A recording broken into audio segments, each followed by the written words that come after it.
Esta pasada fin de semana o Concello de Rianxo presentaba unha campaña centrada na prevención e na loita contra a vespa velutina. Para poder levar a cabo, o Executivo conta coa colaboración da Agrupación de Voluntarios de Protección Civil, a quen o alcalde Adolfo Muiños agradeceu o seu traballo desinteresado. É de louvar que haxa un grupo de persoas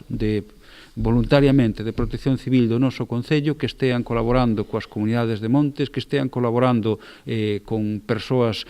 a título individual, que estean colaborando co Concello ou tamén co sector apícola, que tamén hai xente que se dedica á apicultura no noso Concello, a erradicar a velutina, non? Para tratar de erradicar esta especie invasora, o Executivo decidiu este ano implicarse coa instalación de trampas, adquiríndose xa un total de 300 para seren distribuídas por todo o municipio. Aqueles que entendedes un pouquiño máis do que é o ciclo biolóxico da vespa velutina, sabedes que hai unha época ideal para trampear. Unha é estes primeiros meses do ano, hasta marzo, abril,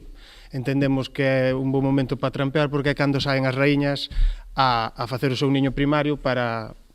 que salen de hibernar. Vanse adquirir, están en camiño, aproximadamente 300 trampas,